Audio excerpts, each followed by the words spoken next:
In the idyllic yet deceptively quiet suburb of Oakwood, a sprawling Victorian house, its garden a riot of color, stood apart. This was the home of Evelyn Reed, a woman of 78 years, known throughout Oakwood for her gentle smile and the breathtaking blooms that spilled from her meticulously kept garden. But behind the vibrant facade, a chilling silence reigned. Evelyn's children, Ethan and Clara, had long since flown the coop, their once frequent visits dwindling to a mere whisper of memory. Now, only the ghosts of laughter echoed in the grand old halls. One afternoon, cradling a chipped teacup, Evelyn sat staring at a faded family portrait. The youthful faces of Ethan and Clara, framed by the loving memory of her late husband, seeming to belong to a lifetime ago. "Ethan, Clara," she whispered, her voice trembling, a single tear tracing a path down her wrinkled cheek. "Where are you, my dears?" A shrill ringtone sliced through the silence, a desperate hope blossoming in Evelyn's heart. She answered, her breath catching in her throat. "Mom, it's me, Ethan," a voice crackled through the receiver. Relief washed over Evelyn, so potent it almost stole her breath. "Oh, Ethan, it's been ages since I heard your voice." "We've missed you, Mom," Ethan replied, his tone rehearsed, a little too practiced. "Lisa and we've been thinking. We need to spend more time with you. We're considering a visit. What do you think?" A flicker of joy, fragile yet incandescent, ignited in Evelyn's eyes. "Oh, that would be wonderful, my dear. I can't wait." As she hung up, a smile so radiant it seemed to illuminate the entire room spread across her face. Little did she know that call would unravel a chilling web of deceit, a nightmare disguised as a reunion. On a cold, blustery autumn night, the harsh glare of headlights sliced through the darkness, illuminating the entrance to Evelyn's home. Ethan and Clara emerged from the car, their faces etched with a chilling blend of concern and something else, something dark. Clara, the younger of the two, her expertly applied makeup unable to fully mask the lines of worry etched around her eyes, glanced at Ethan, her expression a question mark.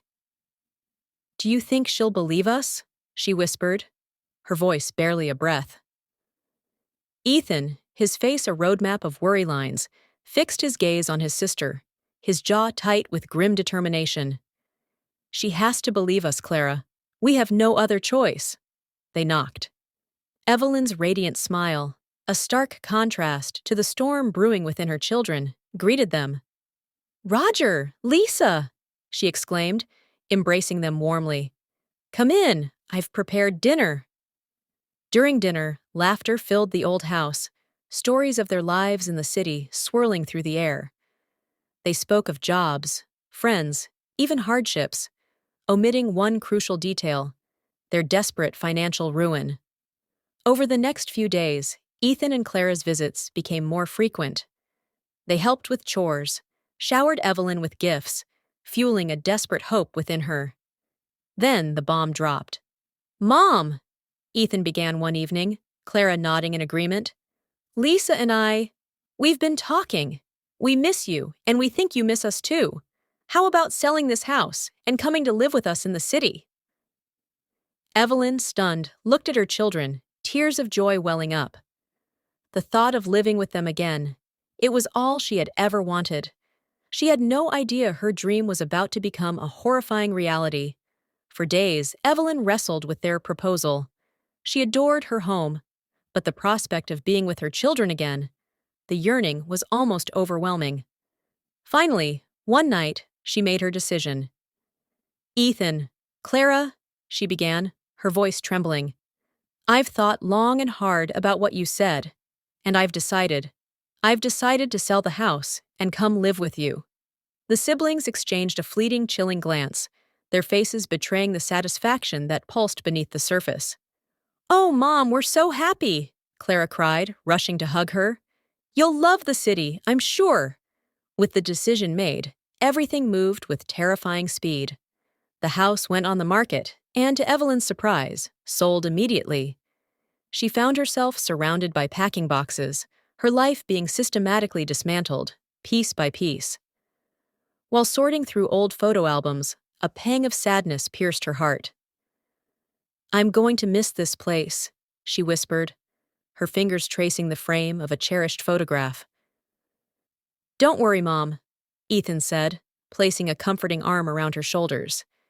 "You'll love the city, and most importantly, we'll all be together."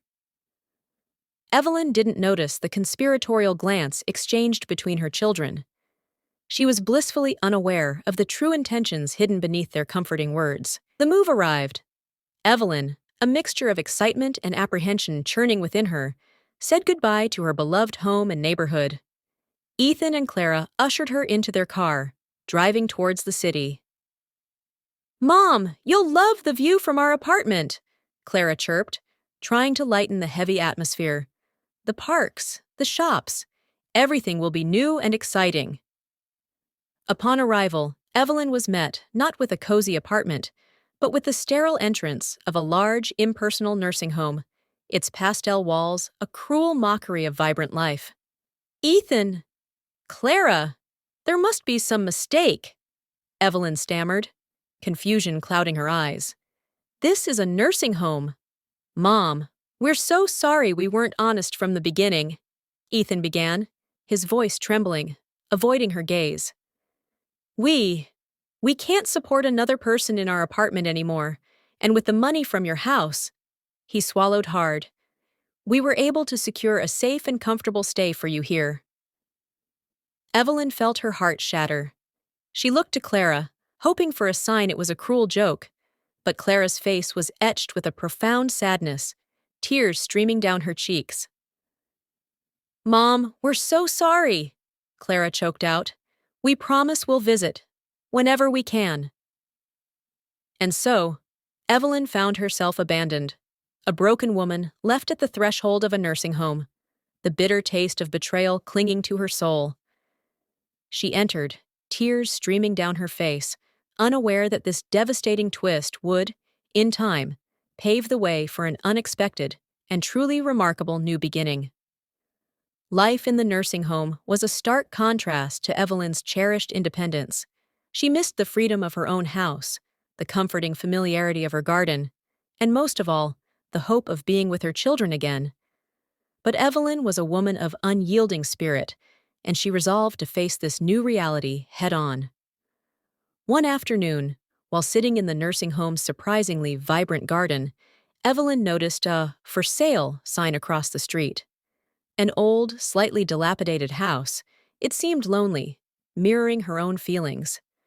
Remembering a small nest egg she'd secretly saved, a spark of defiance ignited within her.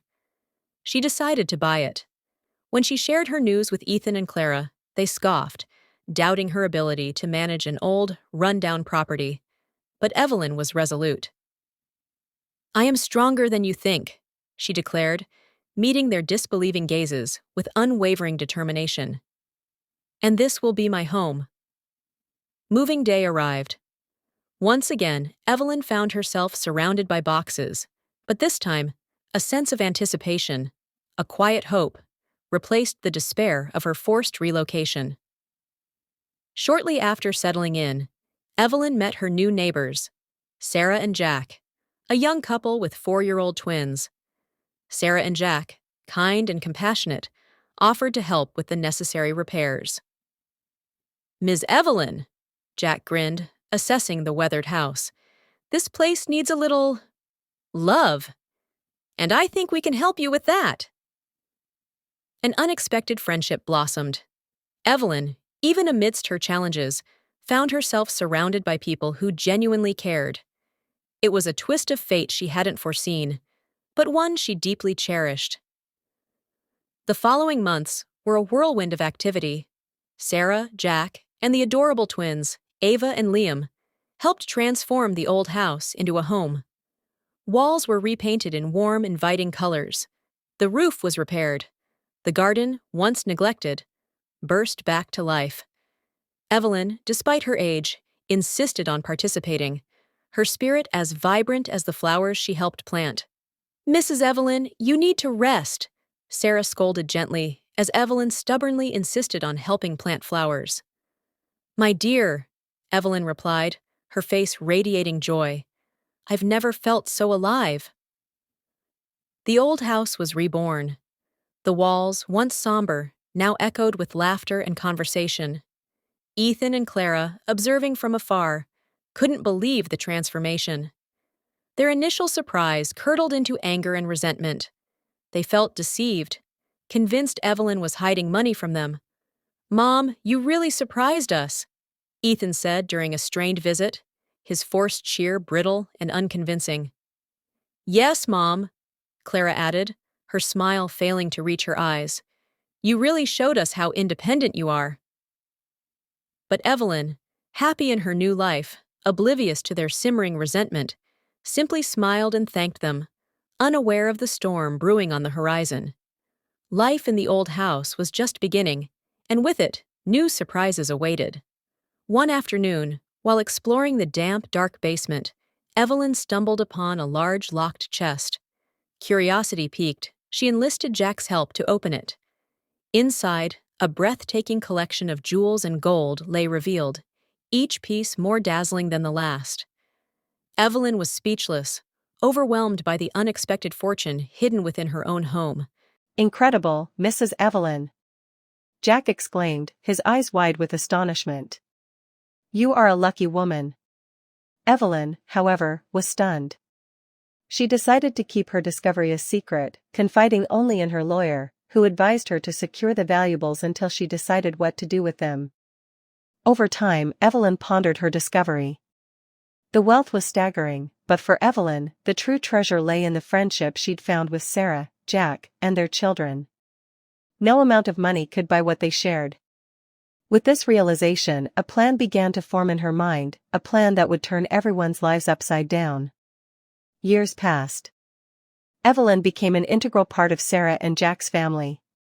Ava and Liam adored her, sharing their school stories and seeking her wise counsel. Evelyn, in turn, reveled in their presence, her smile brighter than ever when surrounded by them. But time, relentless, began to take its toll. Evelyn's health deteriorated, the weight of age a formidable opponent. Yet, she refused to be defeated, finding joy in the simple things. Mildred, you need to take care of yourself, Sarah warned, her concern evident. And I am, my dear, I am, Evelyn replied with a smile. I'm surrounded by people I love, and that's all that matters. Life continued, filled with laughter and cherished memories. The family she'd found in Sarah, Jack, and their children was a gift she never expected, but one she was eternally grateful for. Meanwhile, Ethan and Clara remained obsessed with their mother's wealth, convinced she was hiding a fortune, plotting to ensure it ended up in their hands, unaware of the treasure she'd discovered in the basement. Then, on a cold winter night, Evelyn, sitting by her fireplace, made a decision. She called her lawyer and began planning her will. The choices she made that night would be the final, and most surprising, chapter of her life. Evelyn's health continued to decline over the following months.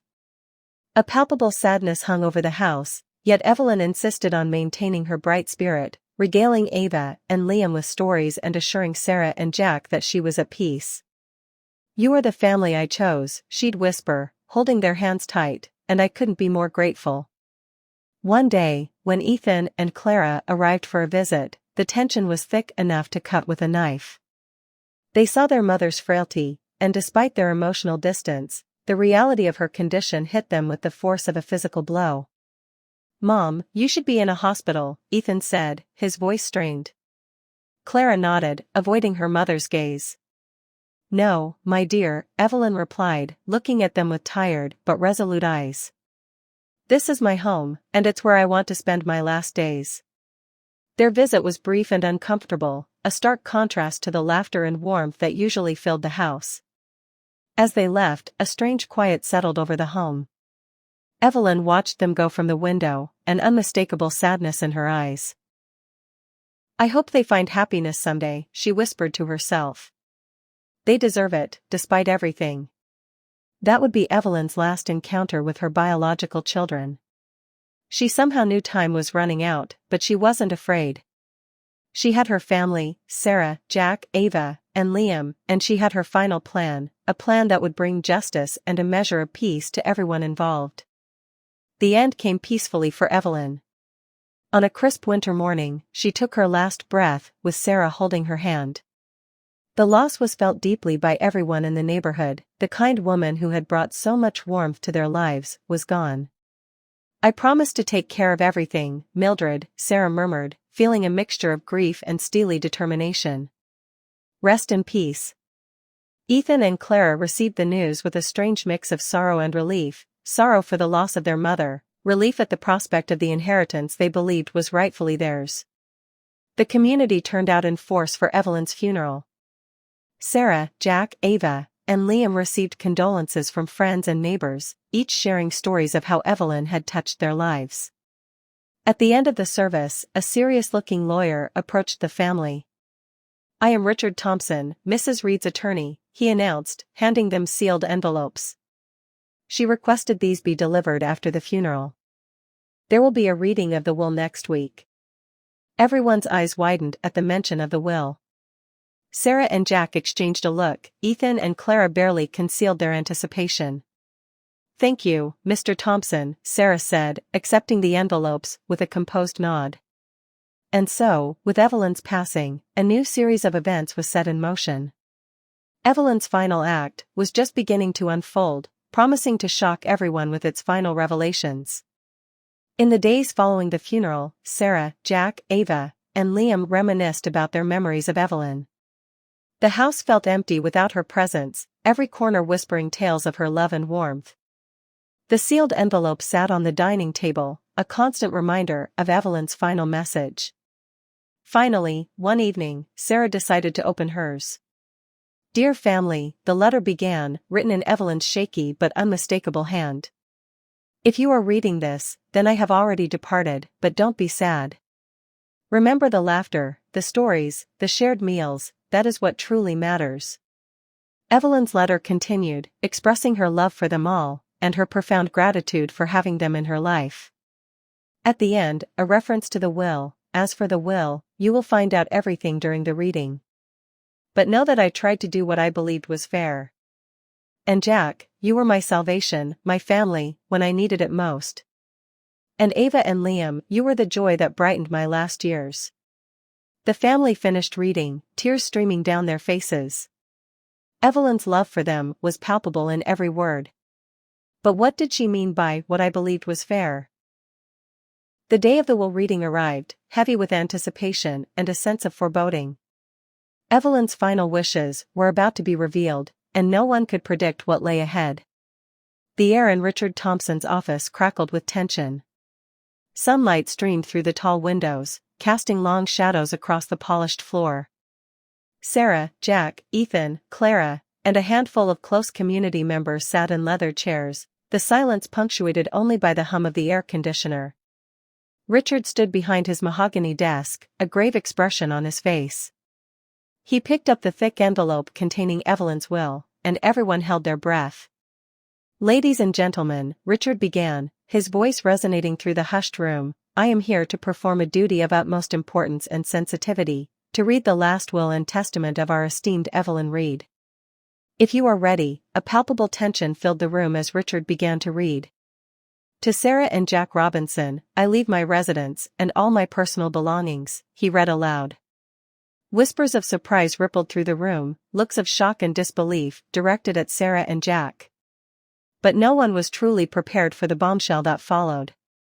"As for my accumulated fortune, in jewels, gold, and diamonds," Richard continued, pausing for dramatic effect before announcing the staggering sum, several $1,000,000. The room erupted in hushed whispers, the previous tension replaced by sheer disbelief. "And so," Richard continued, his voice echoing the weight of his words, "exactly half of my fortune shall be generously donated to the Pine Grove Elderly Home, the place where, under different circumstances, I would have spent my last days." Ethan and Clara visibly paled, their dreams of easy wealth crumbled like a house of cards. Sarah and Jack exchanged glances, a silent understanding passing between them. Richard continued, a hint of hesitation in his voice. "And the other half of my fortune," He paused, his gaze sweeping across the stunned faces in the room. "Shall be designated for Sarah and Jack's children, the young Ava and Liam." The silence that followed was deafening. The air crackled with surprise and disbelief. Ethan and Clara were speechless, their faces draining of color. Sarah and Jack stared at each other, their eyes wide with incredulity, struggling to grasp the magnitude of Evelyn's generosity. Richard concluded the reading, choosing his words carefully. Mildred left a final message for her biological children, Ethan and Clara. He paused, taking a deep breath. "I hope you find the happiness you seek, and remember, money is not the source of joy. True joy comes from the people we love, and how we treat others. For my money, you have already had the portion you obtained from the sale of the house, in a situation where I felt deceived and practically coerced. You will not see another cent." The room exploded in a cacophony of conflicting emotions. Ethan and Clara, faces contorted with anger and frustration, stormed out. Sarah and Jack sat stunned, struggling to process Evelyn's unexpected act of generosity. One thing was clear, Evelyn's final wish had turned everything upside down, and nothing would ever be the same again. Ethan and Clara were furious. How dare Evelyn leave the majority of her fortune to strangers and a nursing home? They considered themselves her children, regardless of their recent treatment of her. "This isn't fair." Ethan raged at Lisa as they sped away from the courthouse. "We are her children. That money should be ours." "We'll contest the will," Clara declared, her eyes gleaming with determination. She was senile. She didn't know what she was doing. Meanwhile, Sarah and Jack were in a state of shock. They never expected to receive anything from Evelyn, let alone a house and a fortune for their children. "We can't accept this," Sarah whispered, visibly shaken. "She was our friend, not our benefactor."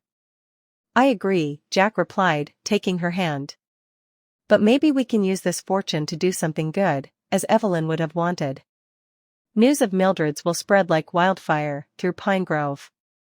The following weeks were fraught with tension as the would-be heirs prepared for a legal battle that could change their lives forever. The ensuing weeks were a whirlwind of legal maneuvering. Ethan and Clara hired the city's most aggressive lawyers, claiming Evelyn was of unsound mind when she wrote her will.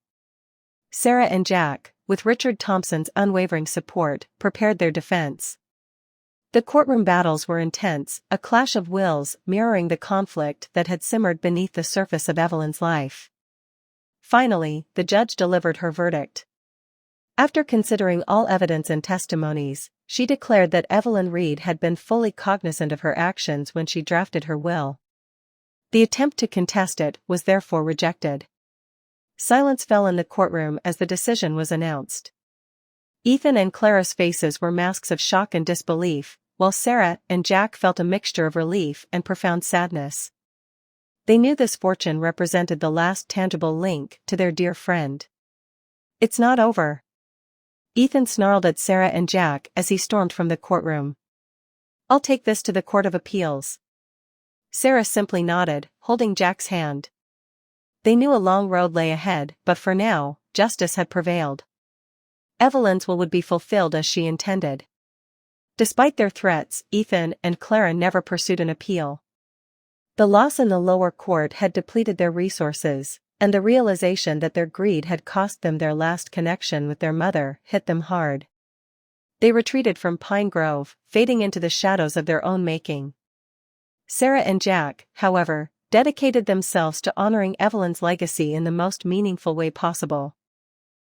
They invested their children's inheritance in education, establishing a scholarship fund for underprivileged children in Pine Grove. Evelyn's house was lovingly renovated, becoming not just a home for their family, but a symbol of Evelyn's love and generosity. "I don't know if we deserve all of this," Sarah confided in Jack one evening, watching their children play in the revitalized backyard. "It's not about deserving, Sarah," Jack replied, pulling her close. "It's about what we do with it. Evelyn gave us a chance to make a difference, and that's what we're going to do." In the end, Evelyn Reed's story became a poignant reminder to the entire community, a reminder that true wealth isn't measured in material possessions, but in the love and kindness we share with others. Her memory lived on, not only in the beautifully restored house or the scholarships granted, but in the hearts of those whose lives she touched with her generosity and unwavering love. And life in Pine Grove continued, a small town with great stories, and even greater life lessons. Until the very end, Evelyn Reed ensured her story would be one of hope, love, and boundless generosity, a story that would continue to inspire generations to come.